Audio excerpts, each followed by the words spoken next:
Video like जरूर कर लीजिए और ऐसे वीडियो लगातार फ्री में पाने के लिए चैनल को तुरंत सब्सक्राइब कर लीजिए और बेल आइकन को जरूर टैप कर लीजिए ताकि आगे भी सारे वीडियो आपको मिलते रहे। यूट्यूब में फॉलो करते हैं तो प्लीज ये वाला फ्री टेलीग्राम चैनल जरूर ज्वाइन कर लीजिएगा। सारे नोटिफिकेशन सारे अपडेट यहीं पे आते हैं, ध्यान रखिए। Hello everyone, welcome you all to study for civil services. और आज हम लोग अप्रैल मंथ के लास्ट हफ्ते का जो करंट अफेयर है उसको स्टार्ट करेंगे। इस तरीके से आपका जो अप्रैल मंथ का जो कंप्लीट करंट अफेयर्स है वो हो जाएगा।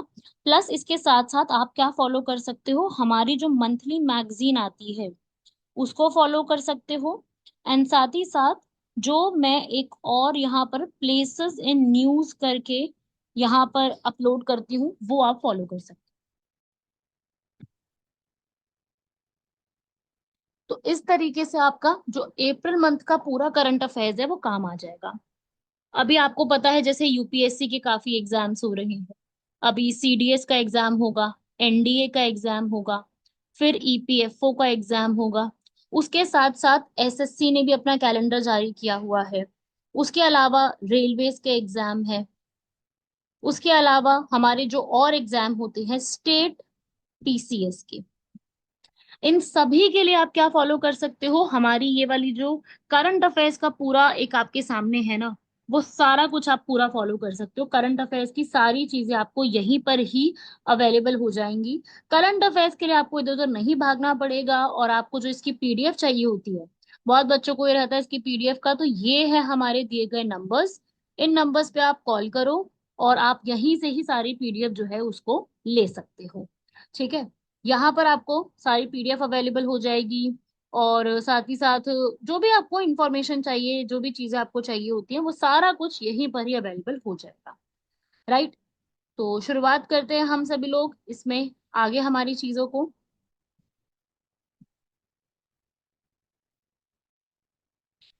आप देख सकते हो नंबर्स वगैरह पे आप कभी भी कॉल करके ले सकते हो इंफॉर्मेशन। तो हम शुरुआत करते हैं। सबसे पहला हमारा क्वेश्चन आता है नाट्य शास्त्र के ऊपर। आप सभी लोग जानते हो, आप सभी लोगों ने ये शब्द जो है वो सुना होगा, है ना। नाट्य शास्त्र या नृत्य शास्त्र भी कई बार बोलते हैं, जो कि आर्ट के ऊपर है। संस्कृत भाषा जो है हमारी, उसमें पूरी लिखी हुई ये हैंड बुक है। भारत नाट्य शास्त्र इसे कहा जाता है, जिसको किसके द्वारा लिखा गया है, भरत मुनि के द्वारा। आप कहोगे मैम ये क्वेश्चन आप क्यों पूछ रहे हो। पता है क्यों? क्योंकि अभी हाल फिलहाल में हमारी जो रिस्पेक्टेबल भगवत गीता और नाट्य शास्त्र दोनों को ही यूनेस्को की memory of the world register में शामिल किया गया है। ये अभी हाल फिलहाल की ही इंफॉर्मेशन है, बहुत इंपॉर्टेंट है। ठीक है, यूनेस्को का मेमोरी ऑफ द वर्ल्ड एक रजिस्टर होता है। ठीक है, इसे इंग्लिश हिंदी दोनों में यही बोलते हैं। आपको पता है कि यूनेस्को बहुत सारी चीजें करता रहता है, इसलिए मैंने सोचा कि अभी एक और यूनेस्को की बात बतानी है मुझे आपको इसी लेक्चर में। इसलिए मैंने सोचा कि यूनेस्को का आपको मैं एक क्वेश्चन ही पूछ लेती हूँ यहाँ से, कि इनमें से यूनेस्को का काम क्या होता है जो आपके सामने लिखे हुए। क्या ये आप बताओ, ये वर्ल्ड पीस रखता है? बिल्कुल सही बात है। हेरिटेज साइट के ऊपर काम करता है? बिल्कुल। यूनेस्को के विश्व धरोहर स्थलों के बारे में आपने जरूर सुना होगा। कितने प्रकार के स्थल हैं हमारे टोटल? अभी हाल फिलहाल में 43 हैं, जिसमें सबसे पहला अजंता केव्स था महाराष्ट्र का, और लास्ट है मोइदम्स असम। क्या ये ट्रेड पे काम करता है? नहीं भाई। ये ट्रेड करेगा तो डब्ल्यूटीओ विश्व व्यापार संगठन, वर्ल्ड ट्रेड ऑर्गेनाइजेशन क्या काम करेगा, इसलिए ये इसकी जिम्मेदारी में काउंट नहीं होता है।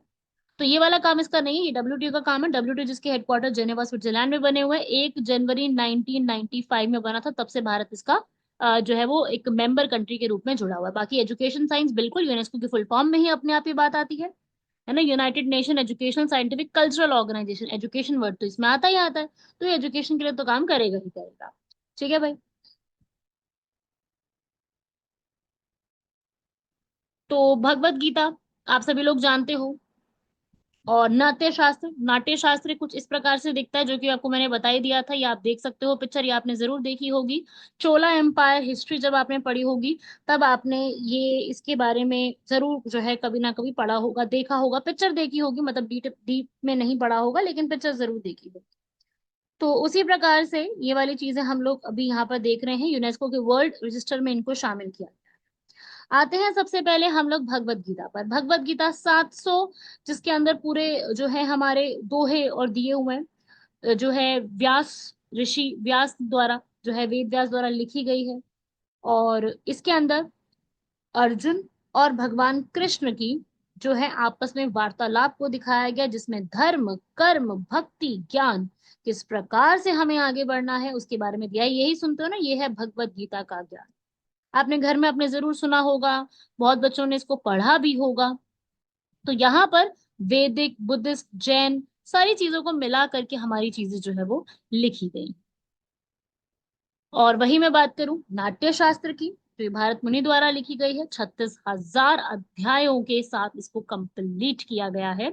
इसे नाट्यवाद या नाटक और प्रदर्शन के विज्ञान के रूप में भी जाना जाता है। ये रास के रूप में जानी जाती है, अभिनय रास, भाव रास, भरतनाट्यम, कथक, कथकली, सभी चीजों का मिला जुला रूप। तो कुछ इस प्रकार से आपको ये वाली सारी इंफॉर्मेशन याद रखनी है, क्योंकि ये यूनेस्को का एक इम्पोर्टेंट टॉपिक है, न्यूज में चल रहा था, इन सबको शामिल किया गया है पूरे चीज में। तो कहाँ शामिल किया गया ये हमारे लिए बहुत इंपॉर्टेंट बन जाता है। और इसमें क्या है, क्या चीजों के बारे में जिक्र किया जाता है वो पूछा जाता है। और बाकी जो ये memory of the world register करके है, ये 1992 में यूनेस्को द्वारा शुरू किया गया था, और ये से लेके आज तक ये चीज ऐसे ही एग्जिस्ट करती है। चलिए बढ़ते हैं हमारे दूसरे आर्टिकल की तरफ, ये भी यूनेस्को का ही है। यूनेस्को ने ग्लोबल जियो पार्क करके जो है एक चीज शुरू करी थी। हालांकि ये जो ग्लोबल जियो पार्क चीजें हैं, ये जो होते हम पढ़ेंगे अभी, ये भारत की तरफ से नहीं हुआ है कोई भी add. Global geo park India की तरफ से कुछ भी ऐड नहीं हुआ है। ये सारी एडिशन जो है वो और कंट्रीज से हुई है। इंडिया की तरफ से ग्लोबल जियो पार्क अभी तक भी कोई नहीं। ठीक है भाई, मैं आपको समझा देती हूँ कि ये होता क्या है। ग्लोबल जियो पार्क यूनेस्को के अंडर ही काम करने वाली एक ऑर्गेनाइजेशन है।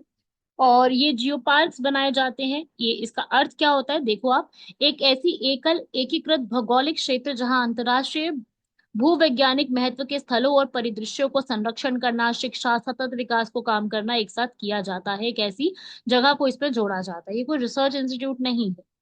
तो अभी क्या हुआ है कि जो हमारी ग्लोबल जियो पार्क इसकी 10वीं सालगिरह चल रही है, जिसके कारण 11 कंट्रीज से इसमें जोड़ा गया, जैसे कि कनबुला चाइना से जोड़ा गया है।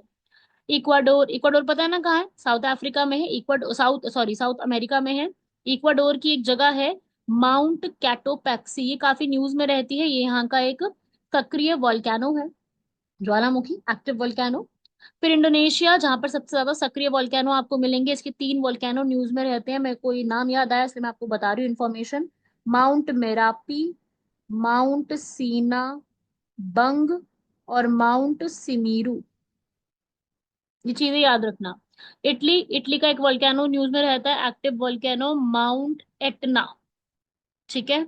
Norway, south Korea, Spain, UK, Vietnam, ये सारी जगह से जो है वो जोड़े गए हैं। ठीक है भाई, ये इनको क्या करा गया है, इनको यहाँ पर जोड़ा गया है ग्लोबल जियो पार्क के रूप में। 2015 में ग्लोबल जियो पार्क शुरू हुआ था, एक ऐसी जगह जहाँ पे आपको हर चीज देखने को मिल जाएगी, इसे ग्लोबल जियो पार्क के रूप में जाना जाता है। इंडिया में अभी तक नहीं है कोई भी, 50 कंट्री से पूरे वर्ल्ड में सिलेक्ट हो चुके हैं, करीब 250 से ज्यादा साइट्स हैं, लेकिन इंडिया से कोई भी साइट नहीं है। लेकिन वर्ल्ड से हुई थी, इसलिए मैंने यहाँ पर आपको ये इन्फॉर्मेशन दी है। बाकी इंडिया से तो नहीं है, आपको इस चीज के बारे में ध्यान रखना है ना, कोई क्वेश्चन बनता है ऐसा। तो इंडिया से नहीं है, परंतु बाकी जगह पे और भी है, तो अपने को वो पता होना चाहिए। बाकी यूनेस्को की बात करूं, अगर मैं पर्टिकुलरली यूनेस्को की बात करूं, तो 1965 में बना था, जिसके यूनेस्को जो पर्टिकुलर है उसके हेडक्वार्टर कहाँ पर है, पेरिस, फ्रांस में। इसमें एक टोटल आज के टाइम पे यूनेस्को के अंदर 194 कंट्रीज जो है वो अभी जुड़ी हुई हैं। तो ये हमें पता होना चाहिए कि कौन है, क्या है, ये आपको जानकारी पूरी तरीके से होनी चाहिए। यूनेस्को ग्लोबल जियो पार्क काफी इंपॉर्टेंट है, और ग्लोबल जियो पार्क को जोड़ने की बातें करी गई हैं भारत की तरफ से, पर जोड़ा अभी तक नहीं है। राइट। चलिए बढ़ते हैं इसके बाद अगला। चलिए भाई, अगला क्वेश्चन है हमारा हम्पी के ऊपर। आपने सुना है हम्पी के बारे में? हम्पी आपने सुना होगा, बहुत ही इंपॉर्टेंट जगह है। विजयनगर एम्पायर की कैपिटल हुआ करती थी, जो कि विजयनगर एम्पायर किसने बना था, 1336 में हरिहर और बुक्का द्वारा बनाया गया था विजयनगर एम्पायर। उसमें सबसे एक इंपॉर्टेंट लीडर हुआ करते थे, कौन से लीडर हुआ करते थे, कृष्ण देव राय। राइट। तो अब हम्पी के बारे में थोड़ी सी चीजें। हम्पी एक यूनेस्को की वर्ल्ड हेरिटेज साइट भी है, और ये कौन सी नदी के किनारे है, ये बहुत इंपॉर्टेंट फैक्ट है, वो है तुंगभद्रा नदी। कौन सी, तुंगभद्रा, जिसपे तुंगभद्रा डैम भी बना हुआ है। विजयनगर डायनेस्टी यही हुआ करती थी, और यहीं पर ही आपको बहुत से टेम्पल्स वगैरह भी देखने को मिलेंगे। अब ये क्वेश्चन मैंने क्यों पूछा, क्योंकि अभी हाल फिलहाल में ये कुछ देख रहे हो, खंडर साइट है, कर्नाटका में मिली है। कर्नाटका में, क्योंकि ये पूरी जो हम्पी लोकेशन है ये भी कर्नाटका में है, इसलिए मैंने कर्नाटका से जुड़ा हुआ हम्पी पूछा, बिकॉज वो इंपॉर्टेंट है। तो अभी कर्नाटका जो है ना, उसने अपना विलेज लेवल का सर्वे करना शुरू किया है। बिल्कुल छोटे छोटे लेवल पे, जहाँ पे शिलालेख, मूर्ति, स्मारक मिल सकते हैं, बहुत ही प्राचीन वस्तुओं का दस्तावेजकरण जो है वो शुरू किया है। भारत में अपनी तरह का पहला सर्वेक्षण इस तरीके से किया है, जिसमें कर्नाटका के पुराविशेषों का ग्राम स्तर पे सर्वेक्षण किया जाएगा। अभी तक क्या होता है, हम लोग बहुत ज्यादा सिटी लेवल पे चीजें करते हैं, अब ग्राम के स्तर पे भी सर्वेक्षण होगा। और उन जगह पर क्या की जाएगी, मूर्ति और ये सब जितनी भी होंगी उनकी ट्रैकिंग भी रखी जाएगी। ऐसा नहीं कि वो मूर्ति यहाँ से चोरी हो गई, कहीं पर रखी थी और कहीं चोरी हो गई, ऐसे सब चीजें देखी जाएंगी कि भाई कहीं पर भी कुछ भी चोरी ना हो। तो कर्नाटका की छोटी सी इंफॉर्मेशन ये वाली याद रखना। बाकी कर्नाटका में ही आपको हम्पी देखने को मिलेगा, ये इंपॉर्टेंट याद रखना। और बाकी कर्नाटका आपको पता है कि बहुत सारी चीजों के लिए न्यूज में रहता ही रहता है। और कर्नाटका अपने आप में खूबसूरत जगह है, जहाँ पे आयरन भी बहुत ज्यादा मिलता है। उसका मैसूर जगह, मैसूरू, बहुत ज्यादा फेमस है। कर्नाटका का जो नाम है वो करुनाडु शब्द से निकला है, यहीं पर ही बैंगलोर पड़ता है, जिसे सिलिकॉन वैली भी बोला जाता है। आपने सुना होगा ना इसके बारे में जरूर। और जो कर्नाटका है, यहीं पर ही इसे कॉफी भी जो है जाना जाता है। कॉफी बहुत ज्यादा उगाई जाती है कर्नाटका में। पूरे भारत की कॉफी में कर्नाटका टॉप करता है, राइट। तो आपको ये पता होना चाहिए, यहाँ पर बहुत सारी wild life sanctuaries, national parks भी आपको काफी सारे देखने को मिलेंगे, tiger reserve, Ramsar sites, GI tags, काफी सारी चीजें यहाँ पर आपको देखने को मिलेंगी। पहले कर्नाटका की कैपिटल का नाम बैंगलोर हुआ करता था, सेम ही चीज है, लेकिन बेंगलुरु नाम अब कर दिया गया है। बेंगलुरु, बैंगलोर नहीं है, बेंगलुरु। ठीक है, तो बेंगलुरु जो कैपिटल है हमारी, ये केम्पे गौड़ा फाउंडर थे इसके, जिनके द्वारा बनाई गई थी। ठीक है, तो ये छोटी छोटी चीजें हैं भाई, आप लोगों को याद रखनी है। पढ़े हम लोग नेक्स्ट आर्टिकल पर, चलिए आगे नेक्स्ट पर बढ़ते हैं। अगला, एशियाटिक लायंस, एशियाई जो शेर होते हैं, वो आपको इस समय कहाँ ज्यादा देखने को मिलेंगे? ऐसा पता है मैंने क्यों पूछा है? इसका आंसर बताने से पहले आप ये वाला सर्वे देखिए। अभी हुआ है एशियाटिक लायंस का सर्वे, 16वें नंबर का एशियाटिक लायंस का सेंसस किया गया। सेंसस मतलब इनकी जनगणना की जाएगी। पहले जूनागढ़ के नवाब द्वारा की जाती थी, ठीक है, उसके बाद फिर ये अब दोबारा से शुरू हुई है, जिसमें गुजरात, अब देखो इसका आंसर भी वैसे तो गुजरात ही है, गुजरात गिर फॉरेस्ट जो है ये इसका आंसर है, यहाँ पे आपको किया गया। जिम कॉर्बेट भी काफी इंपॉर्टेंट है। जिम कॉर्बेट नैनीताल में पड़ता है, उत्तराखंड में। ये भारत, इसके बारे में पता है क्या याद रखना है आपको? ये भारत का पहला नेशनल पार्क है, राष्ट्रीय उद्यान है। 1936 में तब इसका नाम हुआ करता था हेली नेशनल पार्क। फिर बाद में इसका नाम बदल के जिम कॉर्बेट कर दिया गया था, और सरकार अब कह रही है कि इसका नाम बदल के रामगंगा नेशनल पार्क करना है। क्यों? क्योंकि यहां से एक नदी बहती है जिसका नाम है रामगंगा। ये सारी बातें आपको याद रखनी। रणथंभौर कहाँ पर है? ये है राजस्थान में। राजस्थान के चार इंपॉर्टेंट नेशनल पार्क है, सरिस्का डेजर्ट, रणथंभौर और क्योलादियो। बांदीपुर अभी कर्नाटका पड़ा था, ये वहीं पर ही स्थित है। ठीक है भाई, ये छोटे छोटे से फैक्ट्स याद कर लीजिएगा। ये हमारे स्टेट पीसीएस में काफी काम आते हैं। चलो यूपीएससी तो ऐसे छोटे छोटे फैक्ट्स नहीं पूछती, वो तो डीप फैक्ट्स पूछती है। लेकिन जो बाकी आप एग्जाम्स दे रहे हो, उन एग्जाम्स में ये काफी इंपॉर्टेंट रहने वाली चीजें। बढ़ते हैं हम इसके बाद, एशियाटिक लायंस का सर्वे। एशियाटिक लायंस का सर्वे अपने आप में काफी ज्यादा इंपॉर्टेंट रहेगा, क्योंकि अभी ये जो पूरा सेंसस किया गया है, ये सेंसस चल रहा है, अभी शुरुआत हुई है। और मतलब अभी चल रहा है, अभी इसको पूरा कंप्लीट नहीं किया गया। फॉरेस्ट डिपार्टमेंट जो है हमारा, ये पूरा 10 मई से शुरुआत करेगा। हमारे प्रधानमंत्री ने ही इसकी पूरी अनाउंसमेंट करी थी। ठीक है भाई। और एशियाटिक लायंस गिर नेशनल पार्क में सबसे ज्यादा आपको देखने को मिलेंगे। जूनागढ़ इसके लिए काफी ज्यादा फेमस है, यहीं पर ही सेंटर ऑफ एक्सलेंस भी बनाया जाएगा। बुक भी इसके ऊपर जो है वो बनाई जाएगी, काफी सारी चीज इसके ऊपर किया गया है।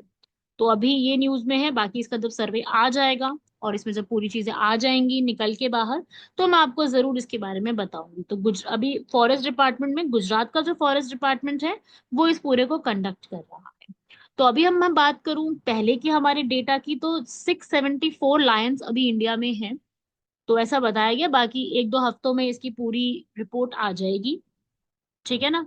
तो ये एक इंफॉर्मेशन थी। 11 डिस्ट्रिक्ट से आप नाम पढ़ सकते हो। जूनागढ़, जूनागढ़ वही एरिया है जो भारत में शामिल होने से मना कर दिया था। यहाँ का नवाब, ये वही नवाब है जिसको डॉग्स से जो है उन्हें बहुत ज्यादा प्यार हुआ करता था। गिर सोमनाथ तो आप जानते ही होंगे, जगह का नाम है ना। भावनगर सुना होगा आपने, मोरबी ये बहुत ज्यादा न्यूज में रहा था, वहां पे ब्रिज कोलैप्स हो गई थी। राजकोट, देवभूमि, द्वारिका, जामनगर, आपने नाम जरूर सुने होंगे। चलिए, यहाँ तक हो गया है। हम लोग अपने नेक्स्ट आर्टिकल की तरफ बढ़ते हैं। हमारा नेक्स्ट आर्टिकल है, ये आप देख सकते हो, कुछ लायन के और चीता के बारे में है। नेक्स्ट है हमारा लिवर डे के ऊपर। जैसा कि आप सभी लोगों ने एक शब्द ये सुना होगा, WHO। WHO ही इस लिवर डे को सेलिब्रेट करती है। जितनी भी ये डिजीजेस से जुड़ी हुई चीजें होती है ना, वो WHO ही देखती है, जिसके हेडक्वार्टर जेनेवा स्विट्जरलैंड में। आप देखो ना, काफी सबके जो हेडक्वार्टर्स हैं वो आपको वहीं देखने को मिलेंगे। कारण, क्योंकि वहीं पर ही काफी बड़ी एक वो बनाई गई है। तो इसके जो लिवर डे है वो अप्रैल 19 को मनाया गया था। और इसी में ही हमारे काफी चीजों को इंक्लूड किया जाता है, कुछ इस तरीके का आप देख सकते हो। लिवर डिजीजेस के बारे में जानकारी सभी को हो, उसके लिए ये मनाया गया है। और लिवर का फेल हो जाना और ये बहुत सी चीजों का रिस्क जो है ना, वो बहुत रहता है, जिसके कारण लोगों को इसकी जानकारी होना बहुत जरूरी है। राइट, हमारा मेटाबॉलिज्म, डिटॉक्सिफिकेशन, न्यूट्रिशन के ऊपर, तो उसी चीज के लिए मनाया गया है। इसी में एक जो है हमारी, इसी में हील्ड जो है ना इनिशिएटिव स्टार्ट किया गया, हील्ड नाम से। हील्ड पहल की फुल फॉर्म की बात करूं तो healthy liver education and alcoholic associated liver disease prevention. Alcohol को जो है वो कम से कम होना चाहिए यूजेज उसका, उसके ऊपर एक हील्ड इनिशिएटिव स्टार्ट किया गया।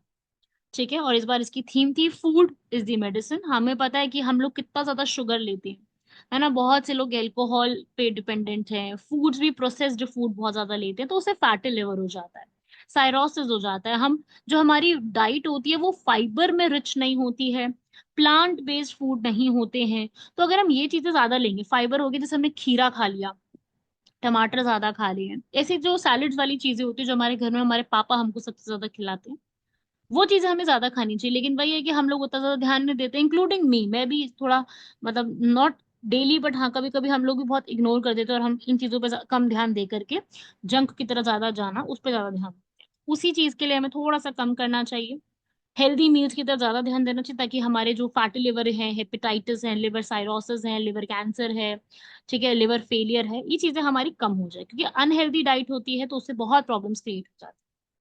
उसी के लिए है ये सारी लिवर की चीजें। अगला आर्टिकल आता है हमारा एक जैसे आप देख सकते हो, ये एक जो है पिक्चर आप आर्मी की देख सकते हो। तो ये आर्मी की पिक्चर किससे जुड़ी हुई है? ऑब्वियसली ये किस टॉपिक से जुड़ी हुई लग रही है आपको? कोई एक्सरसाइज कंडक्ट की जा रही है, उसी से जुड़ी हुई लग रही है आपको, राइट। तो ये वही आर्टिकल है हमारा पूरा, उसी टॉपिक से जुड़ा हुआ। तो ऑपरेशन है एटलांटा।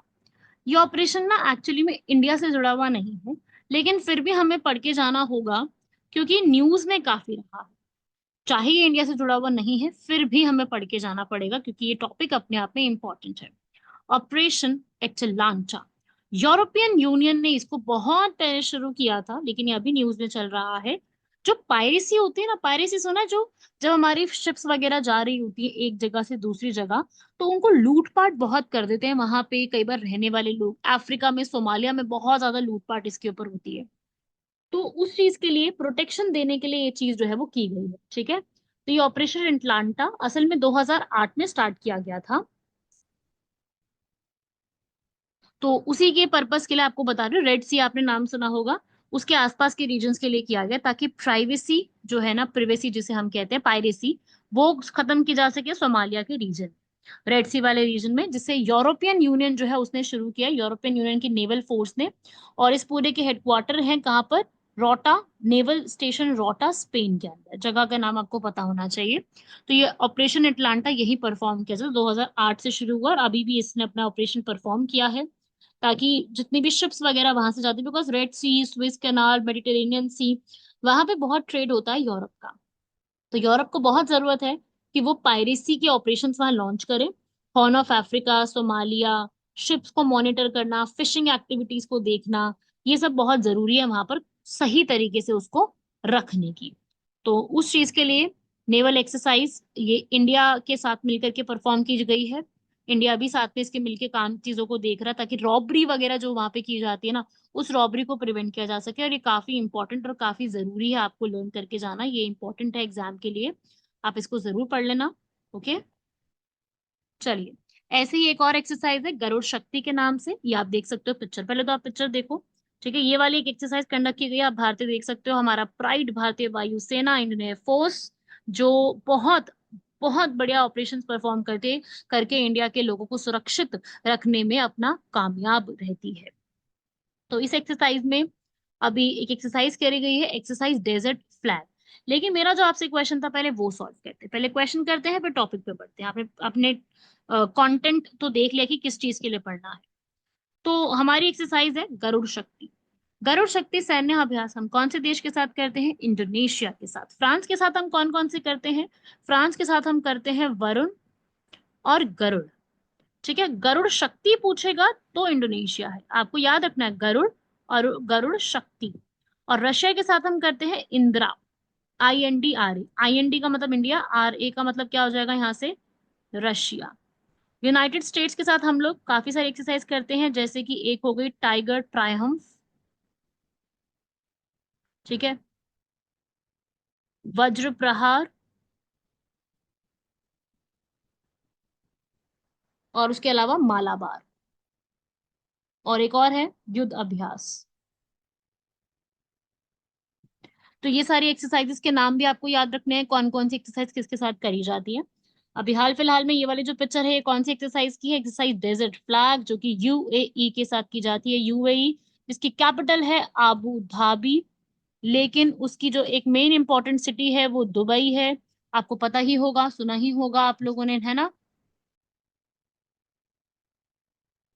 ठीक है भाई, तो ये हमारी एक एक्सरसाइज थी डेजर्ट फ्लैग, जो हमसे पूछी जा सकती है। आप सभी लोग इस चीज को जरूर याद कर लीजिएगा। बढ़ते हैं हमारे नेक्स्ट आर्टिकल की तरफ।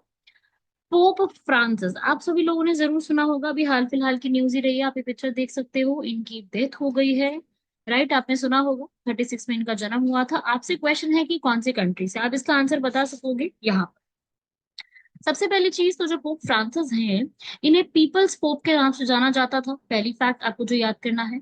दूसरा, इनका जन्म 1936 में ब्यूनोस एयर्स अर्जेंटीना में हुआ था। लैटिन अमेरिका से आने वाले पहले जो है ये पोप रहे हैं, कैथोलिक चर्च के हेड होते हैं ये। इन्हें अपोस्टलिक सक्सेसर ऑफ सेंट पीटर के नाम से भी जाना जाता है। ठीक है, जो इनका पूरा ऑफिस है इसे पैपेसी बोला जाता है, और जो पूरी इनका जो अधिकार क्षेत्र होता है उन्हें होली सी के नाम से जाना जाता है। रहते कहाँ है? Vatican city. वेटिकन सिटी आपने सुना होगा, इटली में पड़ती है, पूरे वर्ल्ड की सबसे छोटी कंट्री में ये काउंट की जाती है। तो ये थे हमारे इस बार के सारे आर्टिकल्स, आप इसका आंसर भी लगा सकते हो, अर्जेंटीना हो जाएगा। राइट, तो ये थे हमारे इंपॉर्टेंट सारे आर्टिकल्स जो हमने आज की क्लास में कवर किए हैं। मेजरली आपके लिए सबसे ज्यादा इंपॉर्टेंट जो इसमें पूरा आर्टिकल है वो यूनेस्को का है। यूनेस्को के बारे में बहुत डीप मैंने आपको कुछ कुछ चीजें बताई हैं, और मैं उम्मीद करती हूँ कि आप सभी लोग इस पूरी चीजों को लर्न भी उसी तरीके से करोगे, क्योंकि मैं बता दूं लेकिन अगर आप उसको लर्न नहीं किया अच्छे से तो उसका कोई फायदा नहीं है। आपको यूनेस्को तो लर्न करना ही पड़ेगा, क्योंकि यूनेस्को का टॉपिक आप देख रहे होंगे हर बार जब भी मैं अपना लेक्चर बनाती हूँ, कुछ ना कुछ उसकी न्यूज उसमें आ ही जाती है, क्योंकि यूनेस्को अपने आप में है ही इतना ज्यादा इंपॉर्टेंट, कुछ ना कुछ उसमें अपने आप न्यूज में बन जाता है। तो आप लोगों के लिए भी ऐसे ही है। क्लियर हुआ सभी लोगों को यहाँ तक? तो ये थी हमारी सारी इंपॉर्टेंट चीजें, इंपॉर्टेंट फैक्ट्स, इंपॉर्टेंट इंफॉर्मेशन, जो कि आपकी अप्रैल महीने की अब खत्म होती है। तो आप लोगों ने क्या करना है, अप्रैल महीने का जो मेरी पहले की वीडियोस आ चुकी है, इसके पहले की जो मैंने आपको पूरी पिछले महीनों की कंप्लीट कराई है, आप लोगों को एक तो वो कंप्लीट करनी है। फिर इसके बाद आप चारों हफ्तों की ये कंप्लीट करोगे, और जो हमारी फिर एक मंथली आती है वो कंप्लीट करोगे। जैसे ये सब आपका कंप्लीट हो जाए तभी आप प्लेसेस एंड न्यूज भी कवर करोगे, वो भी आपको जो है वो अवेलेबल कराई जाएगी। आपको हर महीने की, जो भी बच्चा आप में से जनवरी से करंट अफेयर कर रहा है, जनवरी से करंट अफेयर्स की हर वीक की जो है वीडियोस रेगुलरली आ रही है। आप प्लेलिस्ट में जा सकते हो, वहां पे सारी की सारी आपको वीकली करंट अफेयर्स मिल जाएंगे, जनवरी फरवरी मार्च अप्रैल सारे मिल जाएंगे। प्लस आपको इसी के साथ साथ ये कंप्लीट करते ही आपको, ये सब होते ही जो प्लेसेस इन न्यूज है वो भी आपको मिल जाएंगे। तो आपकी जिम्मेदारी बनती है इनको कंप्लीट करना। और मैं एक पीआईबी की मैगजीन समरी भी कवर करा रही हूँ, तो मेरे तरफ से आपको कोई कमी नहीं मिलेगी, सारी इंफॉर्मेशन आपको मिल रही है, चाहे वो करंट अफेयर्स हो, पीआईबी समरी हो। पढ़ना आपने है, ठीक है? क्योंकि जितना भी इंफॉर्मेशन है वो किसी काम का नहीं है जब तक आप उसको अच्छे से याद नहीं कर पा रही हो। आप एक ही अलग से इसका वो बनाना, एक अलग से नोटबुक बनाना, उस नोटबुक में सारी चीजों को लिखना जहाँ पे आपकी सारी इंफॉर्मेशन एक साथ रह सके। तो उससे आपको, उसी से आपको सारा फायदा मिलेगा, वरना कोई भी फायदा नहीं है पढ़ने का। ठीक है? तो कंप्लीट कर लीजिएगा। आप लोगों से मई मंथ के, मई का जो अगला महीना आ रहा है उसके पहले हफ्ते के करंट अफेयर्स में मुलाकात होगी, और साथ ही साथ प्लेसेस एंड न्यूज में भी। राइट? Thank you everyone. और प्लीज यार कमेंट करते रहिए, बताते रहिए आपको समझ में कैसे आ रही, कैसी लग रही है क्लासेस। कमेंट करने से ही हमें जो है बहुत मोटिवेशन मिलता है। आपका कमेंट बहुत अच्छा लगता है अगर आप कमेंट करते हैं तो, कि भाई थैंक यू, या समझ में आया, नहीं आया, कुछ भी, जो आप आपका जो आपने लेक्चर कंप्लीट करा, कंप्लीट करने के बाद आपको जैसा भी फील हुआ उस लेक्चर के बारे में वो आप लिखिए एक बार। ठीक है? और हमारा ये जो पूरा पीडीएफ है वो आप यहाँ से, नंबर दिए गए नीचे, वहां से आप, right everyone? Meet you all in the next lecture. मिलते हैं आप लोगों से अगले लेक्चर में, तब तक के लिए धन्यवाद, शुक्रिया, जय हिंद।